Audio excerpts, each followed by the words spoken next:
अस्सलामुअलैकुम एवरीवन, क्या हाल है आप सबके।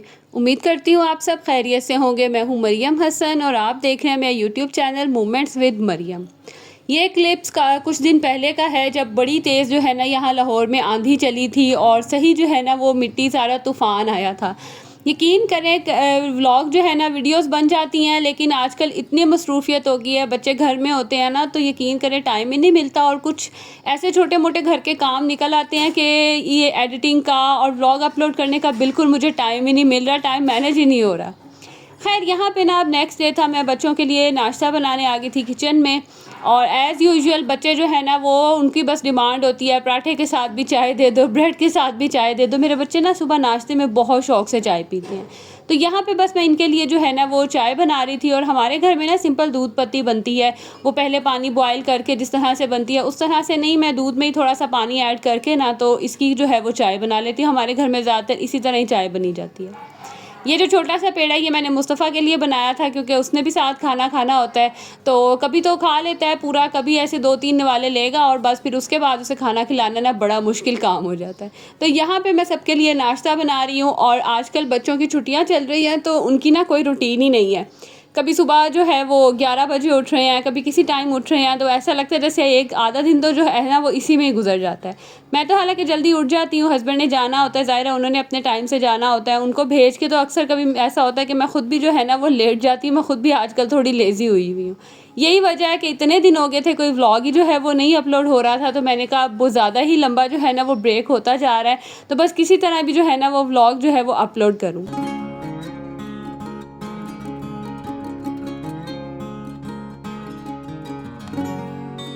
तो बस यहाँ पे मैंने बच्चों को बना के दिए देसी घी में पराठे। देसी घी थोड़ा सा ही रह गया हुआ था, मैंने कहा इसको ख़त्म करते हैं और जो है ना वो मज़ीद थोड़ा सा मलाई इकट्ठी हुई है, तो बस उसका जो है वो घी निकालते हैं ताकि फ्रीज़र जो है वो थोड़ा खाली हो, थोड़ी जगह बने फ्रीज़र में। फ्रीज़र मैंने क्लीन भी करना था, काफ़ी दिन हो गए थे, बल्कि काफ़ी टाइम ही हो गया था मैंने क्लीन नहीं किया था।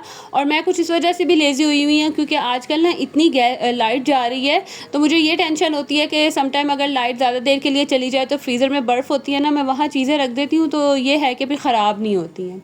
कुछ इस वजह से भी जो है ना मैं अभी फ्रीज़र नहीं साफ़ कर रही हूँ। खैर यहाँ पे बस मैंने चाय जो है वो चढ़ाई और वो बन के रेडी हुई, फिर बस हम सब ने नाश्ता किया। और आज ना मैंने धोने थे कपड़े, काफ़ी दिन हो गए थे, कपड़े काफ़ी इकट्ठे हुए हुए थे। ऐसा होता था कभी हवा चल पड़ती थी तो या कभी जो है ना इतनी गर्मी होती थी कि दिल ही नहीं करता था कि ऊपर जाएं और कपड़े धोएं। तो आज मैंने बड़ी हिम्मत की क्योंकि कपड़ों का अच्छा खासा जो है ना वो पायल इकट्ठा हुआ था। मैं ऊपर आ गई और साथ जो है ये मुस्तफ़ा और मिनाहिल भी मेरे साथ ही होते हैं, और बस इनकी जो है ना ये शरारतें और ये कभी तंग करेंगे कभी खेलेंगे, तो ये सारे काम जो है ना इनके साथ साथ चल रहे होते हैं। तो यहाँ पे भी जो है ना ये मस्तियों में लगा हुआ था। पहले यहाँ ऊपर चढ़ते हुए डर रहा था, बस एक दफ़ा इसका डर ख़त्म हुआ है तो पता नहीं इसके ऊपर कितनी दफ़ा इसने छलांगे लगाई हैं और इसके ऊपर चढ़ा है। तो बस बच्चों में ना एक डर होता है, झिझक सी होती है, वो उनका डर ख़त्म हो जाए ना फिर उन्हें कोई नहीं रोक सकता। साथ ही साथ आज जो है ना थोड़ी हवा भी चल रही थी, तो मैंने कहा चलें कपड़े जितने मैं धो सकती हूँ ना वो मैं आज धो लूँ, क्योंकि कपड़ों का इतना ज़्यादा लोड था। मेरी कोशिश थी ईद से पहले पहले जो है ना मैं एटलीस्ट सारे कपड़े धो के फ़ारिग हो जाऊँ, ताकि ईद वाला जो वीक है ना वो सुकून से गुजरे, टेंशन ना हो। खैर यहाँ पे मैं कपड़े धो के फ्री हुई, नीचे आई तो ये मुस्तफ़ा का ना मैं न्यू फीडर लेके आई थी, इसे स्टेरलाइज़ करूँगी, साथ ही जो पुराने वाले फीडर हैं इनको भी स्टेरलाइज़ कर लूँगी। अच्छा, इसके साथ ही ना मैं अभी आपके साथ एक बड़े मज़े की ना ये रेमेडी शेयर कर रही हूँ। स्पेशली हाथों और पाँव के लिए ये क्रीम है, और यकीन करें दिनों में जो है ना वो फ़र्क महसूस होता है, इतने नीट और इतने साफ़ जो है ना वो हाथ हो जाते हैं। तो उसके लिए आपने क्या करना है, ये क्लोबीवेट क्रीम लेनी है आपने, ऑइंटमेंट नहीं लेनी जो ग्रीन कलर की होती है, ये जो ऑरेंज कलर की है ना आपने ये वाली क्रीम लेनी है। ये लेनी है आपने एक ट्यूब, और साथ आप ग्लिसरीन ले लें। और अच्छा, क्वांटिटी कोई मैं मेजर नहीं करती हूँ, मैं क्या करती हूँ कि ये एक जो पूरी छोटी ट्यूब होती है ना मैं ये ऐड करूँगी, और इसके अंदर जो आपको ग्लिसरीन नज़र आ रही है ना, ये सबसे छोटे से बड़े वाले जो है बॉटल है ना ये वो है, ये मैं इसके अंदर हाफ़ ऐड कर दूँगी। बस ये दो चीज़ें आपने इसके अंदर ऐड करके ना इसको अच्छे से मिक्स करना है, और आपने एक ही साथ ये ऐड करने के बाद फिर मिक्सिंग करनी है। आप मिक्सिंग के बाद इसमें ग्लिसरीन ऐड करेंगे ना तो वो ना सही से फिर मिक्स नहीं होती है। तो ये देख लें हाफ़ बोतल जो है ना ये मैंने इसके अंदर डाली है, और इसको अच्छे से जो है ना हमने मिक्स करना है कि ग्लिसरीन और ये जो क्रीम है ना ये यकजान हो जाए।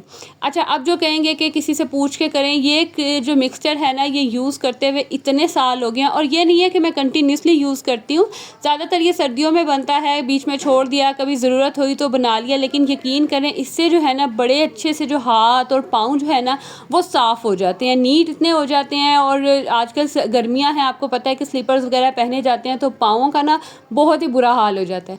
तो जब से ये मैंने लगाना शुरू किया ना, यकीन करें इतने नीट हो गया ना मेरे पाँव, और जो एड़ियाँ वगैरह भी ख़राब हो रही होती हैं ना वो भी काफ़ी हद तक इससे कवर हो जाती हैं।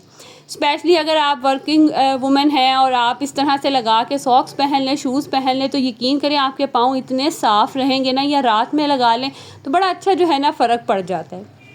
खैर यहाँ पे आजकल गर्मी इतनी है ना, तो यकीन करें जितनी देर में कपड़े धुल रहे होते हैं ना, जो पहले डाले होते हैं वो ड्राई भी हो जाते हैं, लाइक धोने के बाद ही थोड़ी देर बाद ही जो कपड़े हैं ना वो ड्राई हो जाते हैं। तो बस मैं भी यहाँ से कपड़े उतार के ले आई थी, क्योंकि मैं जैसे ही कपड़े धो के फ्री हुई थी ना तो एकदम ही आंधी चलना शुरू हो गई थी, और मुझे था कि कपड़े जो हैं गिर जाएंगे, मिट्टी से फिर भर जाएंगे, तो धोने का ना कोई फ़ायदा नहीं होगा। तो बस मैं फटाफट से इनको उतार के नीचे लेके आई, और आते ही ना मैंने बस इनको फ़ोल्ड करना होता है, क्योंकि अगर मैं इनको ऐसे ही छोड़ दूँ ना तो फिर मुस्तफ़ा और मिनाहिल इनको चाहिए होती है बास्केट्स, और ये बास्केट ले लेते हैं और कपड़ों को इधर उधर फेंक देंगे, इनके ऊपर छलांगे मारेंगे कि कपड़ों का ना हशर नशर कर देते हैं। तो यहाँ पे बस मैंने फिर ये कपड़े जो है ना वो साथ साथ ही फ़ोल्ड करती गई थी, और जिसके जहाँ रखने वाले कपड़े थे ना वो सारे मैं अलग अलग करती गई थी, और फिर उसके बाद ना फिर मैं इकट्ठे करके उठा के जो है वो रख लेती हूँ जिधर जहाँ पे कपड़े रखने होते हैं।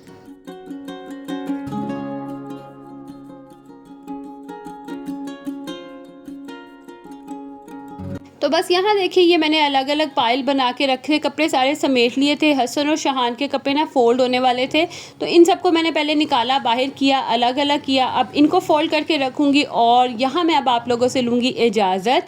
छोटा सा मेरा व्लॉग था, आई होप आज का व्लॉग भी आप सबको पसंद आया होगा। मिलूँगी अगली वीडियो में, तब तक के लिए जी अल्लाह हाफ़िज़।